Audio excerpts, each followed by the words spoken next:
Madame, Monsieur, bonsoir. Ravi de vous retrouver encore ce soir pour votre rendez-vous économique. La loi de finances exercice 2025 adoptée depuis le 27 décembre 2024 prévoit des dispositions alléchantes pour soulager et accompagner les opérateurs économiques. Nous allons revenir sur les différentes mesures. Le secteur maritime et portuaire se présente aujourd'hui comme un vivier d'employabilité. Quelles sont les opportunités qu'offre ce secteur à découvrir dans ce journal? C'était les titres. Bienvenue. La coopération entre le Togo et le Luxembourg se renforce grâce à des engagements financiers et stratégiques accrus. Le Luxembourg a débloqué un financement additionnel de 11,8 millions d'euros, soit 7,73 milliards de francs CFA, pour soutenir 2 projets clés dans les secteurs numériques et environnementaux. Les précisions avec Equisala. Le nouveau financement additionnel du Luxembourg, évalué à 11,8 millions d'euros, soit 7,73 milliards de francs CFA, permettra de soutenir 2 projets clés au Togo. Il s'agit en premier lieu de Prodigit, qui vise à accélérer la transformation digitale de l'économie togolaise. Le projet bénéficie d'un financement de 8,8 millions d'euros. Le second projet, Forest for Future, dédié à la construction des paysages forestiers et à l'amélioration de la gouvernance dans le secteur forestier, sera soutenu à hauteur de 3 millions d'euros. Ces fonds déployés dans le cadre de la coopération déléguée sont mis en œuvre avec le soutien de la GIZ.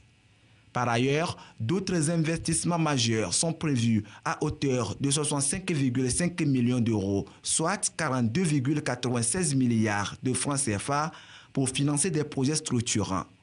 Parmi eux figurent la réhabilitation d'infrastructures, la création d'un atelier d'ingénierie collaborative à l'école polytechnique de Lomé, ainsi que le projet d'appui à la formation professionnelle pour l'amélioration de la qualité et de la sécurité des soins à l'université de Lomé. À cela s'ajoutent des initiatives importantes axées sur la gestion durable des ressources naturelles, la transition écologique et la création d'un centre africain de cyberdéfense. En septembre 2024, un accord général de coopération avait été signé en marge de l'Assemblée générale des Nations unies à New York. Cet accord a renforcé la collaboration entre les 2 pays dans les domaines stratégiques tels que l'éducation, la formation professionnelle, l'environnement, la lutte contre le changement climatique et la digitalisation. Cette dynamique traduit la volonté commune du Togo et du Luxembourg d'établir une coopération pragmatique et efficace. Avec des engagements financiers solides et des projets concrets en cours, ce partenariat se positionne comme un modèle de développement durable et mutuellement bénéfique. Une alliance prometteuse qui aspire à apporter des résultats tangibles pour les populations togolaises, tout en renforçant les liens entre les 2 pays pour les années à venir. La loi de finances exercice 2025 adoptée depuis le 27 décembre 2024 comporte des mesures pour faciliter les transactions financières aux opérateurs économiques. Les anciennes mesures sont reconduites, de nouvelles sont introduites et touchent plus le volet social. Le gouvernement veut ainsi soulager les opérateurs économiques et leur permettre de mener en toute quiétude leurs activités commerciales. Que retenir donc de cette loi de finances? Clarisse Aticlet nous en parle. Bien d'innovations sont introduites dans la loi de finances exercice 2025. Adoptée le 27 décembre 2024, elle est consacrée à plus de 40% au volet social. De nouvelles mesures sont donc prises dans ce sens. Une mesure sociale non moins importante, c'est l'exonération de la taxe sur les activités financières, sur les opérations de prêt de personnes physiques, c'est-à-dire des prêts consentis aux personnes physiques, et destinés à la construction de la première maison d'habitation. Vous savez que depuis un moment, le gouvernement mise sur la possibilité d'offrir un logement décent à chaque concitoyen. Cette mesure fiscale vient s'ajouter à ces programmes-là pour aider la personne physique qui fait un prêt auprès d'une banque pour construire sa maison d'habitation, si le prêt a un montant jusqu'à 50 millions, vous êtes exonéré de la taxe sur les activités financières. La loi de finances de cette année a relevé le taux des droits d'assises sur les boissons non alcoolisées sucrées. On assiste de plus en plus à des maladies non transmissibles, la tension, le diabète. On a relevé le taux des droits d'assises sur les boissons non alcoolisées et sucrées, et aussi sur les boissons alcoolisées, les bières, aussi sur le tabac. Donc, c'est des produits nocifs pour lesquels le gouvernement entend décourager la consommation excessive. Une autre mesure sociale, c'est une mesure de trésorerie, a prévu que la taxe foncière soit payée désormais en 2 tranches. Au plus tard, la première tranche au 31 mai et le solde au 31 octobre. Cette volonté manifeste du gouvernement togolais se traduit par l'élargissement de l'assiette fiscale, le renforcement de l'équité et justice sociale, le soutien au secteur privé et la promotion de l'investissement. Parmi les mesures fiscales contenues dans la loi de finances exercice 2025, des anciennes mesures sont reconduites, notamment pour accompagner l'agriculture. Au titre des mesures reconduites, on peut d'abord noter les prélèvements communautaires. Vous savez, on n'entend pas prélèvement communautaire et des droits qui sont prélevés au Togo pour le compte des organisations communautaires. Par exemple, l'Union africaine.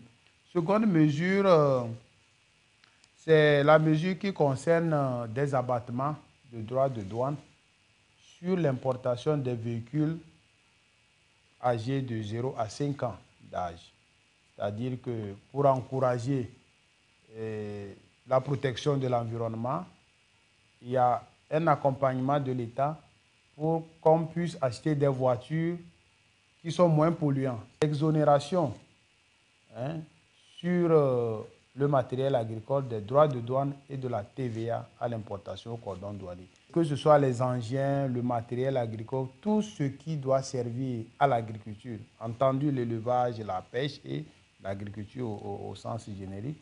Donc tout ce matériel-là, lorsqu'il est importé, il y a une exonération de droits de douane et de la TVA. Autre mesure, c'est l'abattement de la valeur en douane sur le matériel et les engins de BTP. Le gouvernement a pris la mesure de pouvoir alléger la tâche en favorisant avec cet accompagnement fiscal et douanier l'importation de matériel et des engins destinés au BTP, donc pour les grands travaux. Cette mesure a été également reconduite. Le projet de loi exercice 2025 fait une part belle aux petites et moyennes entreprises. C'est une réduction des droits d'assises, du montant des droits d'assises sur les produits naturels. Donc, cela vise à encourager les petites et moyennes entreprises dans la production vraiment des produits naturels que nous appelons communément bio. Donc, c'est une mesure qui vise à encourager ces petites et moyennes entreprises. Les nouvelles mesures sont tout autant avantageuses pour le secteur public et privé. Mesure nouvelle, c'est le régime douanier dérogatoire sur l'importation du gasoil destiné aux industriels. Le gouvernement a consacré une réduction de 50% des droits de douane sur l'importation de ce gasoil-là, qui est destiné à alimenter des industries et des engins non roulants. Une autre mesure qui est très importante à énumérer, c'est la révision ou la mise à jour de l'annexe de la TVA. Donc, il y a un travail technique qui a été fait cette année et on a mis à jour l'annexe TVA de sorte que cela va éviter des divergences d'interprétation, des difficultés au cordon douanier sur l'éligibilité ou non, ou si tel produit est exonéré ou non de la TVA au cordon douanier. Autre mesure importante à relever, c'est le relèvement du seuil d'assujettissement de la TVA. Cette année, l'Assemblée nationale a relevé le seuil de facturation de la TVA de 60 à 100 millions. Donc cette mesure vise à éviter que de petits contribuables, entre guillemets, qui n'ont pas un chiffre d'affaires au-delà de 100 millions, manipulent la TVA. Une nouvelle taxe a été créée cette année avec la nouvelle loi de finances qu'on appelle TETIC. C'est une taxe sur les entreprises de télécommunications. Cette taxe est réglée au taux de 5% sur le chiffre d'affaires annuel hors taxe de l'entreprise. Mais cette taxe est déductible. Donc ça veut dire que cela ne devrait pas avoir des répercussions sur le prix des services de ces entités de télécommunications. Donc il faut rassurer la population que ce n'est pas une taxe nouvelle qui va pouvoir augmenter des charges aux consommateurs. La loi de finances exercice 2025 prévoit également des sanctions contre l'incivisme et la fraude fiscale. Lorsqu'on regarde dans l'UEMOA, le Togo, après le Sénégal, est l'un des pays qui fait des efforts en termes de mobilisation de sorte à améliorer la pression fiscale. Mais il reste beaucoup à faire. Donc, il va de soi que toutes les actions de communication, de sensibilisation et de promotion du civisme fiscal doivent pouvoir quand même aider le gouvernement à pouvoir mobiliser plus de ressources intérieures. Donc, le relèvement des sanctions, c'est de dissuader à ce que des concitoyens ne continuent pas à encore entretenir l'incivisme fiscal. Le budget de l'État qui ressort de la loi de finances exercice 2025 est projeté à 2 396,6 milliards de francs CFA en ressources et en charges contre 2 254,6 milliards de francs CFA dans la loi de finances rectificative 2024, soit une hausse de 6,3%. L'Office togolais des recettes OTR a la responsabilité de mobiliser 1 210 milliards de francs CFA de recettes fiscales pour le compte de ce budget.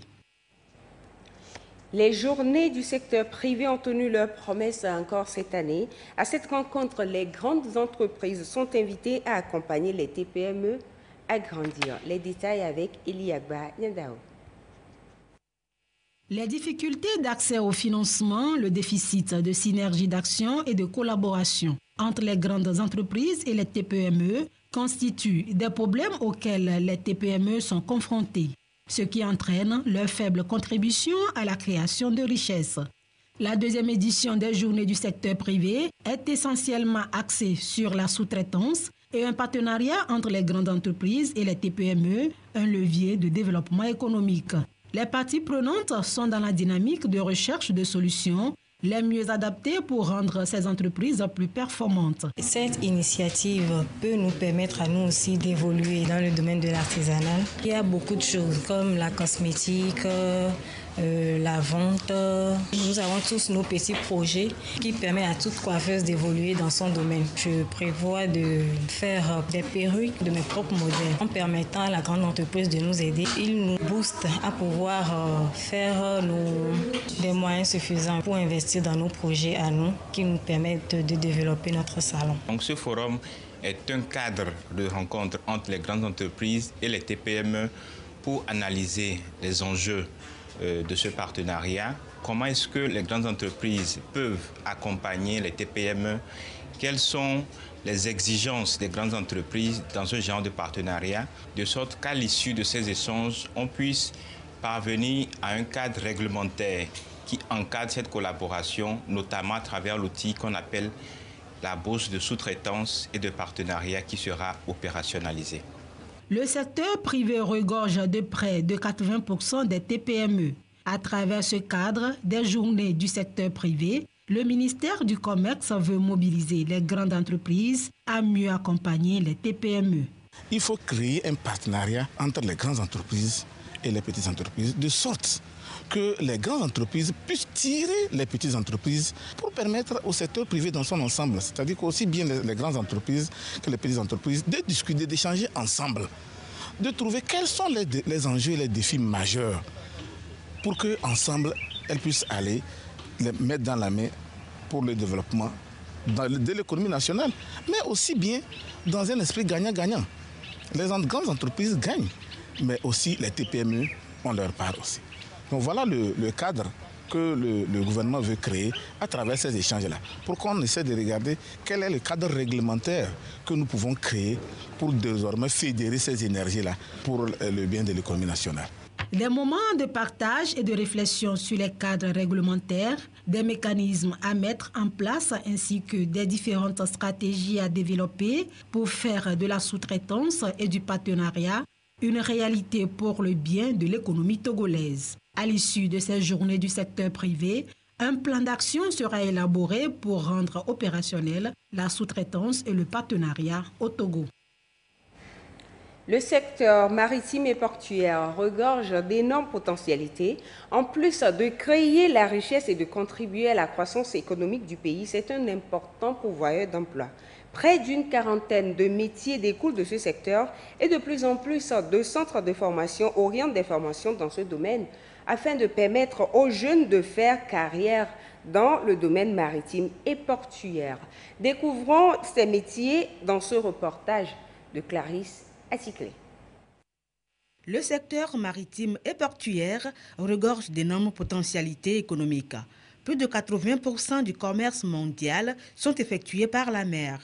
En dehors de ces avantages économiques que procure le secteur maritime et portuaire, c'est également un véritable vivier d'emplois et de création de richesses. Le port de Lomé en est une preuve palpable. Le port a plusieurs départements. Ils peuvent travailler dans les ressources humaines, ils peuvent travailler à la capitainerie, ils peuvent travailler à la direction commerciale, comme ils peuvent travailler à la direction de l'exploitation, par exemple. Il n'y a pas que le port structure, le port en tant que port autonome de Lomé. Il y a toute la communauté portuaire, tous les acteurs qui travaillent dans cette zone et c'est quand même une grande communauté portuaire qui peut prendre beaucoup de jeunes. Nous pensons quand même que pour pouvoir évoluer, il faut des jeunes talents, il faut de la performance, il faut des ressources humaines et nous pensons qu'il y a assez d'opportunités quand même dans la zone portuaire aujourd'hui. Le secteur maritime et portuaire évolue à un rythme exponentiel et le port autonome de Lomé joue un rôle clé dans la croissance économique du Togo et des pays de la sous-région. Le secteur a donc besoin de ressources humaines qualifiées pour relever les différents défis.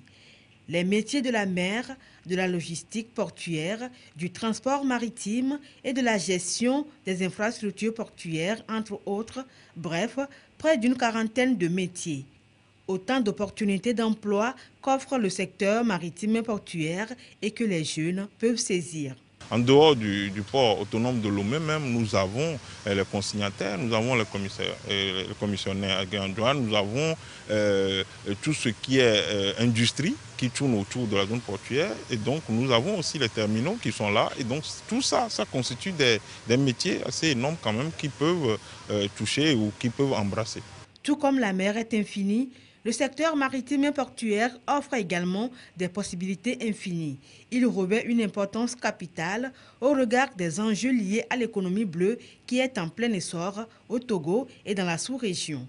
Pour optimiser les opportunités en vue de la croissance d'une économie bleue ou océanique au Togo et en Afrique, le secteur a besoin d'innover pour être compétitif, novateur et source d'opportunités pour les générations présentes et futures. Une histoire inspirante de la jeune entrepreneur Solim, racontée ici à travers ses produits. Des chips de bananes plantain bien croustillants et savoureux. Sa particularité, elle propose des saveurs diversifiées au goût de vos papilles et de chacun. Dans notre rubrique Le temps de l'entrepreneur, suivez l'ingéniosité de la promotrice de l'entreprise Emmanuelle Délice dans ce sujet de Edwige Atakba Bassabi et Ali Agba Niadao. Dans cette mini-unité de production, Solim et son équipe s'activent à frire les bananes plantain, du découpage à la torréfaction. Tout est minutieusement réalisé sous contrôle. Elle exerce ce métier depuis plus de 10 ans. Je passais une fois et j'ai vu les produits exposés quelque part en route. Et je me suis dit, bon, si on a exposé, comment se fait-il et comment on a pu travailler, que ça soit assez... Et voilà, l'idée m'est venue de là. Je roule sur mes propres fonds. Je n'ai pas eu de financement. Satisfaction, non, parce que finalement, c'est devenu une passion. Nous allons souvent vers les fermiers Et nous avons aussi les dames qui nous livrent. Nous n'avons uniquement que 4 mois ou trop pour le temps d'abondance, donc 8 mois de pénurie. Et c'est très difficile. Souvent le prix même de l'achat triple au plus grand moment de pénurie. Je me bats à pouvoir satisfaire la clientèle. Nous rappons, nous passons à la cuisson directement. On n'a pas d'autre protocole, on ne met pas de conservateur. Après la production vient l'étape de l'emballage. Ici, tout est fait sur mesure, avec un scellage qui permet de conserver les produits en bon état. Nous avons surpris Mawat, une cliente fidèle qui passe régulièrement commande pour sa famille. Je les ai découverts au supermarché. Nous trouvons beaucoup de choses sur le marché, mais j'ai toujours eu des problèmes. Curiosité par là, j'ai tout essayé. Mais moi-même, je mange les non-mûrs. Je n'aime pas trop sucré. Donc, mais pour les enfants, ils aiment les sucreries. Donc, c'est mieux que les bonbons. Donc, je leur prends ce qui est sucré. Les produits Solim se déclinent en plusieurs gammes. En plus des bananes plantains, la marque propose également des chips de patates douces, de manioc, de taro, entre autres. À l'intérieur des manioc délices, nous trouvons les chips que nous appelons Solim Chips. Nous avons plusieurs goûts. Nous avons les mûrs que nous avons légèrement salés. Ici, bien mûrs, sans sel. Nous avons les moins mûrs ici, les salés. Nous avons les salés en lamelles. Et nous avons les presque mûrs pour les gens qui n'aiment pas assez de goût sucré. Nous avons la rayon des épicés. Nous avons du coco râpé, d'arachide sucré, nougat, concada. Mes objectifs, faire mieux que ce que je fais aujourd'hui. C'est de toucher aussi quelques surfaces si possible, exporter aussi. Aujourd'hui, Solim aspire à agrandir son entreprise afin de desservir tout le Togo et la sous-région. Un projet ambitieux qui mérite d'être encouragé car soutenir les jeunes entrepreneurs, c'est aussi contribuer au développement de l'économie nationale. N'hésitez donc pas à vous en procurer pour soutenir le consommer local. Et ce sera tout pour ce soir. Merci de votre fidélité. Excellente soirée à vous.